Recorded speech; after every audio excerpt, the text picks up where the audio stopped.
जय शंभूराजे. नमस्कार. नमस्कार. बोला.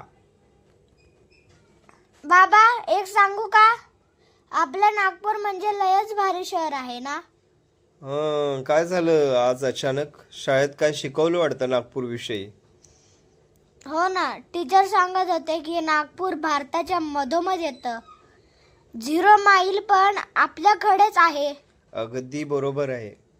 म्हणून तर म्हणतात ना, नागपूर म्हणजे देशाचं हृदय. आणि बाबा दीक्षाभूमी बद्दल पण सांगितलं. बाबासाहेबांनी इथेच दीक्षा घेतली म्हणे. हो रे, दीक्षाभूमी म्हणजे फक्त जागा नाही, ती विचारांची शक्ती आहे. जगभरून लोक इथे येतात बघायला. नागपूरला ऑरेंज सिटी का म्हणतात? अरे आपलं संत्र्याचं पीक लय फेमस आहे नागपूरमध्ये. नागपूरचं संत्र खाल्लं की तोंडात गोडी बसली म्हणून समजा. हा बरोबर. मग तरी पोहा पण विसरू नका. अरे देवा, तर्री पोहा नाही खाल्ला तर नागपूरमध्ये बघितलंच नाही काय असं समजायचं. अरे देवा, मग नागपूर इतकं मोठं होत चाललंय ना. हो रे, मेट्रो आली, उद्योग वाढतायत, शिक्षण संस्था पण भारी आहेत.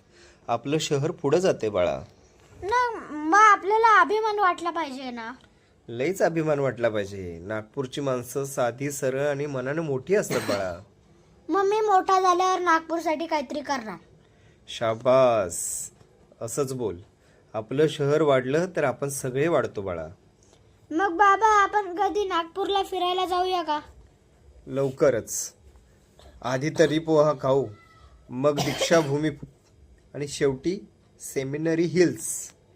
हा, सेमिनरी हिल्सला पण मला जायचंय. जाऊ ना. मग डील बाबा. नागपूर जिंदाबाद. ग्रेट. जय भवानी. जय भवानी.